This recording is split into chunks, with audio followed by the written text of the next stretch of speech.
taking it. And we request you to be as candid as you would like to be.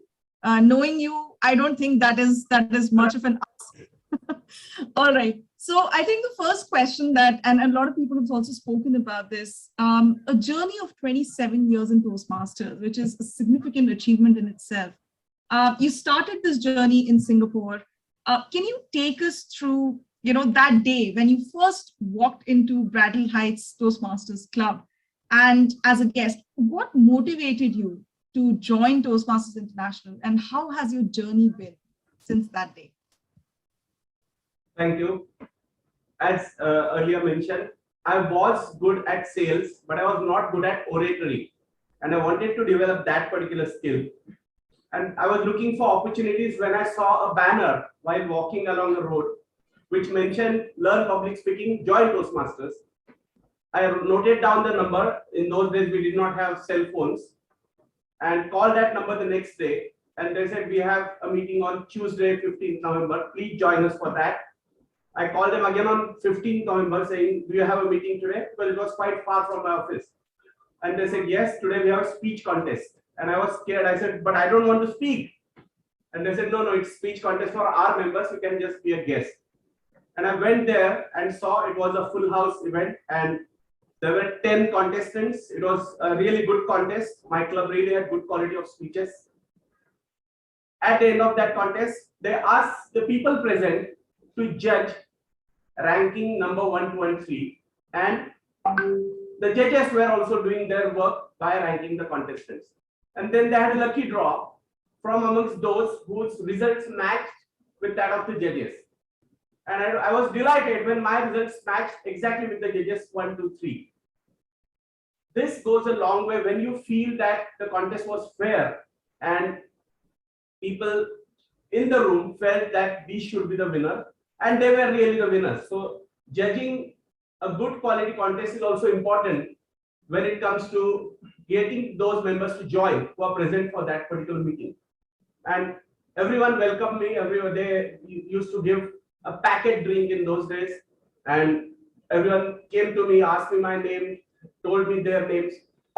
They shook hands, hugged, and things like that. So I became friendly with them right from day one, and I joined straight away. I was assigned a mentor on the day itself, and he said, send me your speech or we can meet over coffee to discuss about your speech.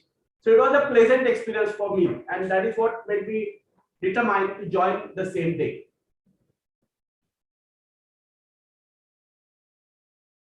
Over to you, Lakshmi. Fantastic. Over to you, Lakshmi. Thank you, DTM Prasad and Smita. DTM Prasad, at the outset, let me congratulate you for completing 27 years as a Toastmaster. 27 years is a long time, and you are definitely one of those people I look up to very much to learn from, not just as a Toastmaster, but also as a person. And I, as a Toastmaster, and also on behalf of all the Toastmasters, thank you for your wonderful contribution to the fraternity, for mentoring so many leaders, for showing us a way. So actually, this is a fangirl moment for me, because this conversation with you in this special meeting is something I consider it as a privilege. And so, DTM Prasad, we all know also you as to chat with two wonderful, charming ladies. DTM Prasad, we all know you as a wonderful, wonderful Toastmaster. But can you also now tell us more about Prasad as a corporate trainer and an economist, and how has Toastmasters helped you in your professional life? When I joined Toastmasters, I was into the business of trading, that is import-export of various products. And before that, I was in sales in India. I wouldn't have thought of becoming a trainer. But as I joined Toastmasters and started learning from others, I thought of giving back to others as well. After about 1 year of membership, I was already a champion in the club. I was already doing well as a leader of the club. And when opportunities arose for me to train newer Toastmasters, I grabbed that, and I realized that I can do that well. I was good in writing earlier. I was good in written communication. I also knew how to sell briefly in fewer words. There is a saying in sales, keep it simple and stupid, and I knew how to do that well. So I was never verbose. I just implemented those things in my speeches and I started training those things to people. Soon I became a good trainer in Singapore for Toastmasters. And then few of us friends got together and thought, why not start a company? We used to call it that time cash seminars, knowledge, attitude, skills, and habits, because we used to cover those 4 aspects, and started that company there. We ran it for a few years and I repatriated to India and continued that business. So that is how I entered the business of corporate training and continued since then. The economics part was because I was fond of economics and stock market for a long time. I've been investing in stocks since 1990. And if some of you are also interested in stocks, I hold shares of HDFC and HDFC Bank since IPO days of those companies. So people used to ask me about which stock to buy and things like that. And my family was in the business of finance for 150 years.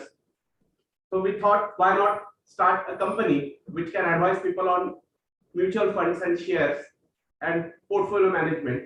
And that is how I became economist. And before that, I completed MA economics by reading Economic Times in India and Business Times in Singapore. I did not study any formal books until the day of the exam or the week of the exam.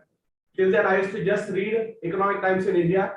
And when I was in Singapore, I used to read Business Times. And based on that, I had enough acumen to pass the exam. So that is how the journey of these 2 professions began. Over to you, Smita. TM Prasad, it's like every time I hear something new about you, I am taken aback, because it's like you know, one layer after the other keeps opening and we discover something new about you. Fantastic. I remember seeing these really old pictures of you when I was talking to Harsh Singhal from Hyderabad the other day.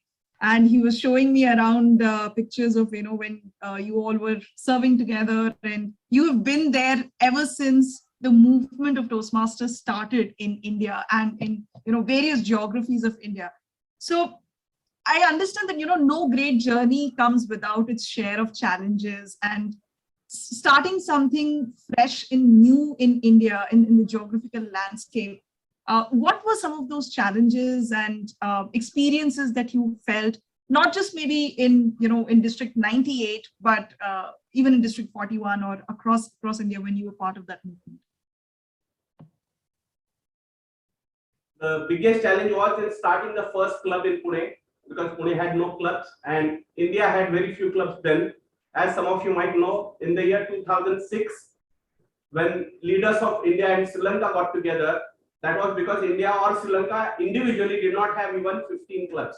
But they had 15 clubs, we had 15 clubs, so together we became 30 and a provisional district was formed. And then we started opening clubs across India. I had opened the first club at TCS Maitri in Pune, in Rajeshri building, which is behind Pune station.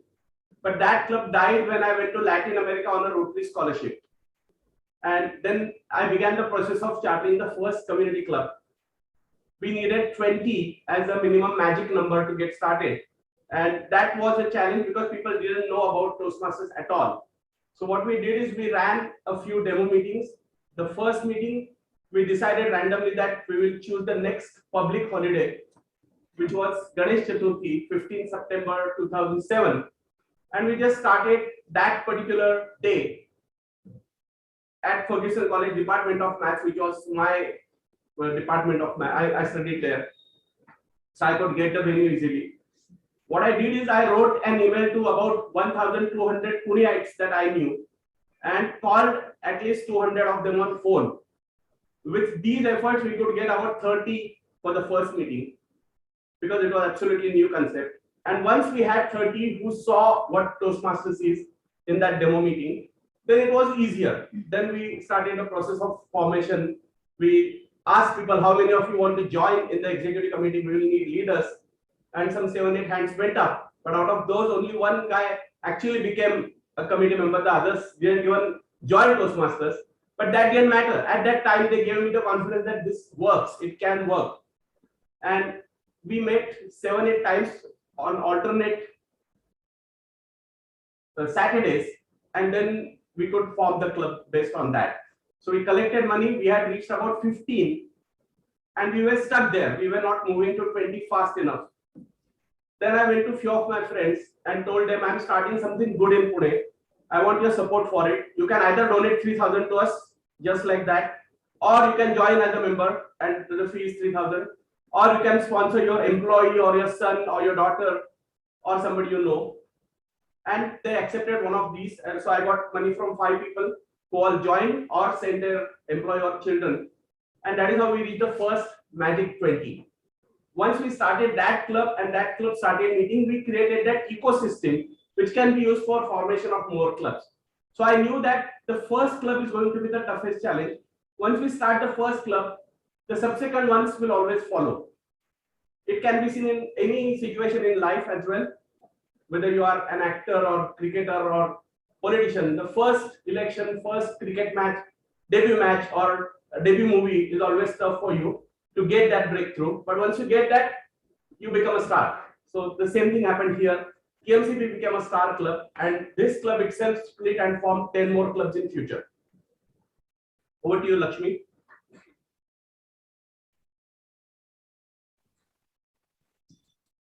Dityam Prasad, you are a multifaceted personality. Your interests are very different and it kind of pervades to different diverse areas, from travel to movies to languages. I think I'm also part of the WhatsApp group which you created for movies, where you keep sharing wonderful information about great movies, some even from South Indian languages. And I find that all these passions are very interconnected. Like, how many languages do you speak? And did your love affair with learning languages crop up after you started loving travel? Maybe because it helps you to connect and network with people from other nations. So how did this all begin? I studied in school Marathi, Hindi, English, and Sanskrit. These were the 4 languages which we studied in schools those days. Then I studied German in college, and after college I studied French at University of Pune, Department of Foreign Languages.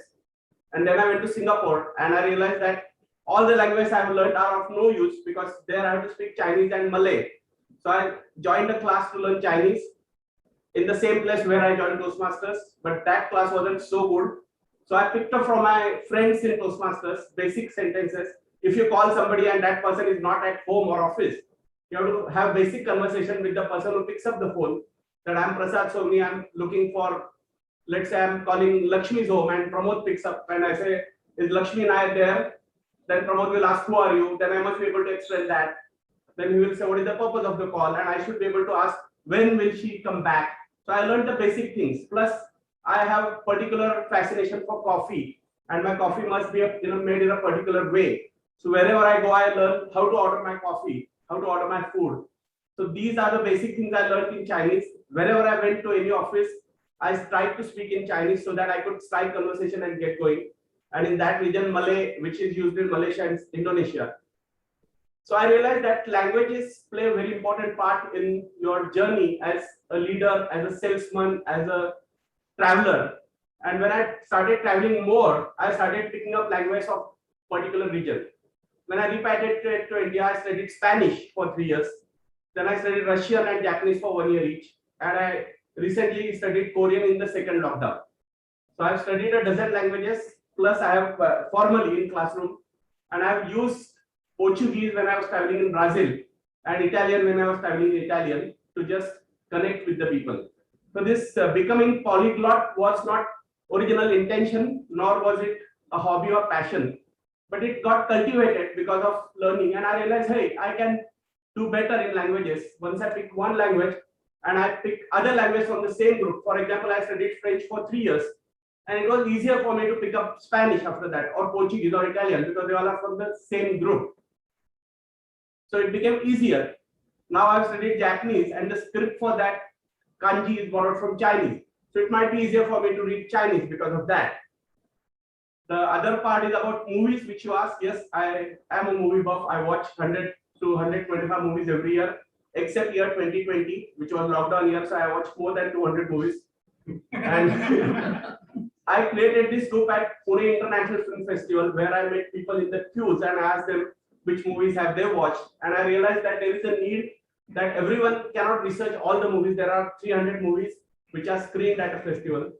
You can watch physically only 30 or 38, maximum 40 movies in those 7-8 days.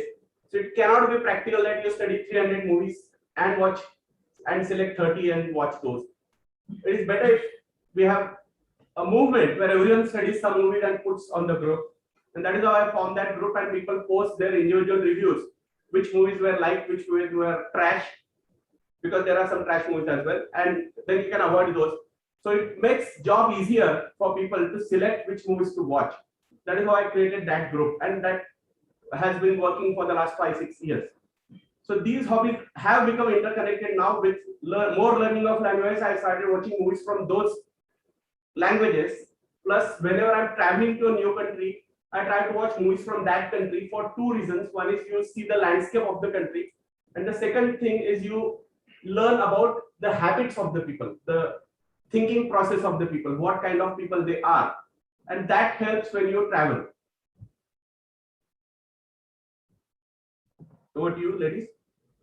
It must be so refreshing that you can watch a movie without focusing on subtitles, because you can actually just understand the language that movie is in, right? Fantastic. So I just wanted to add one additional thing to the question around movies. So is theater also something that you admire or dabble in? And I want to understand a little bit more around, being part of the actually doing of a role or enacting of a role or getting into those shoes, rather than being on the audience front and then sitting and enjoying that. So is theater something that you feel engaging in as well? Not exactly. Although movies and theater go parallelly, and several actors become better actors by performing on stage first and then into movies. But stage is something where it is more precise, where you have to practice several times and then give your performance, and things can go wrong even during that. Whereas in movie, you can shoot several times and edit and select the best portion for your audience. So this is more like prepared speech for Toastmasters, where you can do a lot of things, have several versions, then edit the best and showcase that. So I like movies more. Whereas in stage,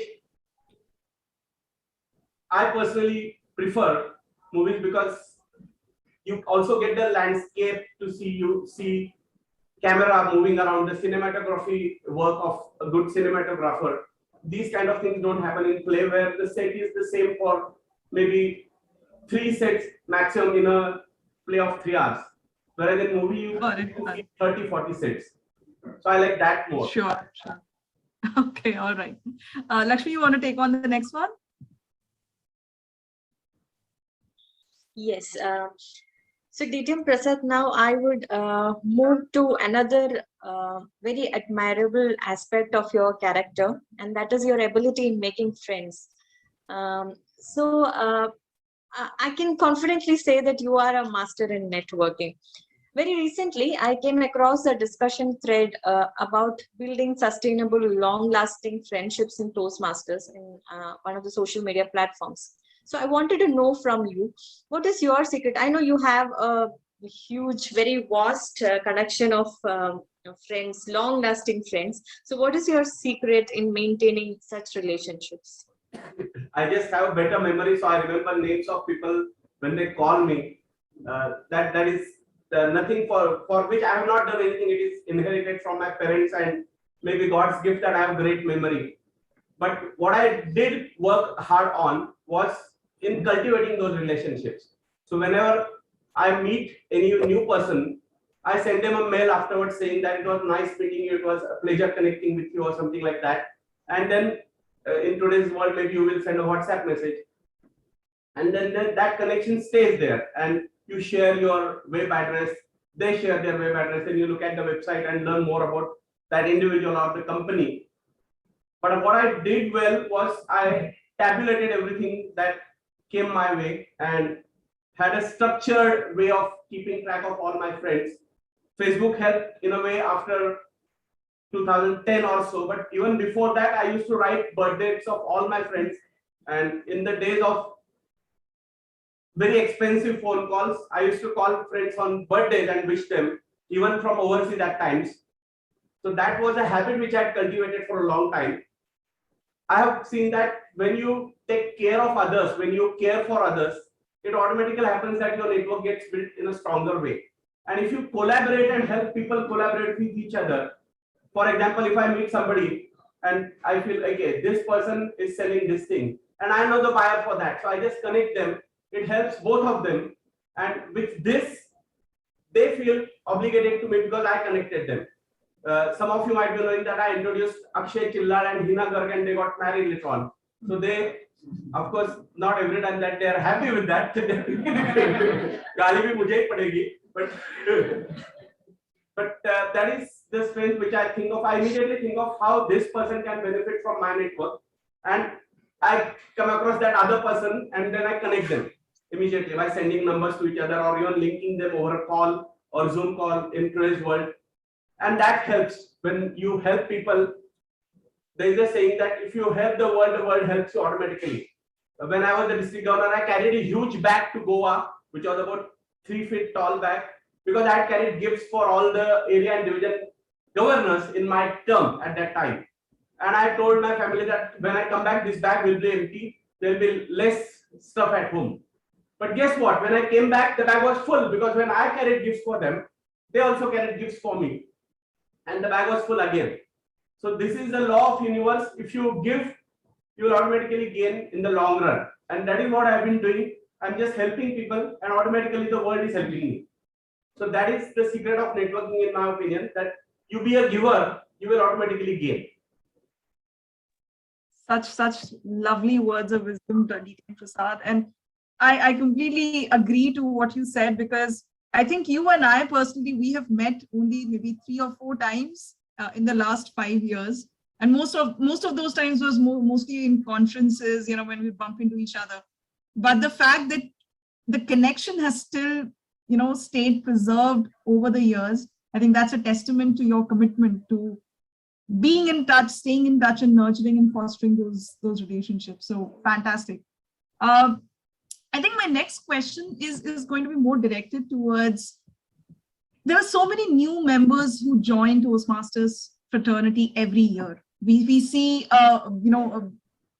quite a good churn of new people, new blood, coming into surging into our community. What are some of the key takeaways that you would suggest to these new members who are joining our family? The simplest trick for everyone to do is just attend meetings. If you attend all the meetings and play a role whenever required, things will fall in line for you. What I would recommend any new member is not to miss meetings, attend all the meetings, play one role a month and give one speech a month. Even that is enough. If you can do more than that, that will be even great. But just play one role in your club meeting and give one speech in a month. And within 12 months or so, you would notice that you have improved drastically. The next thing you should do is bring your friends to Toastmasters, because you have benefited from this organization. So it is time for you to help others join and benefit as well. So if you do these 3 things, one speech a month, one role a month, and bring maybe 10 members to the club in a year, 10 friends in a year, they may or may not join, but you introduce them. If you do just these 3 things, things will fall in place for you. You will become a good orator and great leader.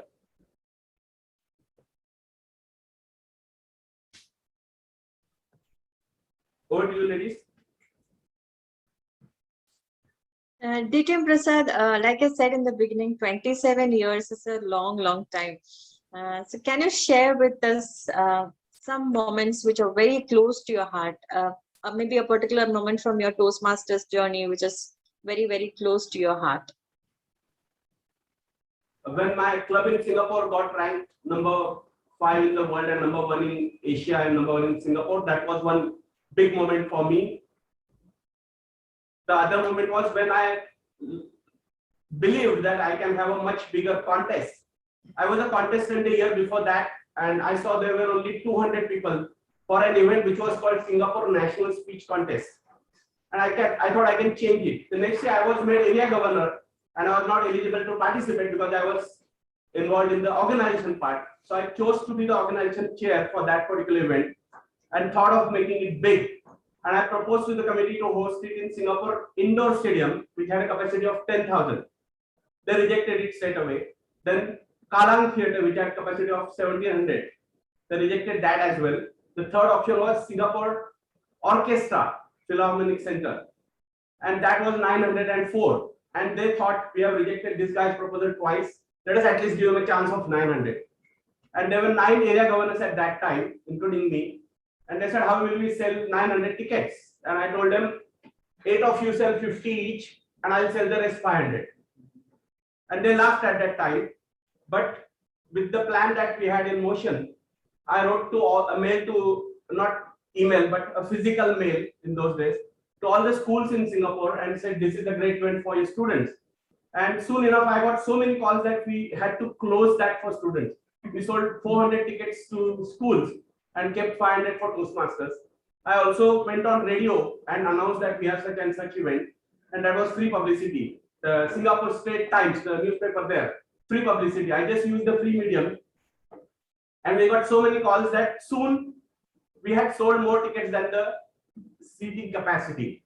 And that was a big event for me, because whatever I had envisioned, which was not believed by others, everyone criticized me for that. Everyone said it's impossible to happen, actually happened. And then it went to the other extreme where we had to take care of how to stop this. Because when you had an event of 900, in those days of physical tickets, we used to sell 2,000 tickets and distribute, and people will sell half and return half and something like that. But that didn't work. It was sold much more than that.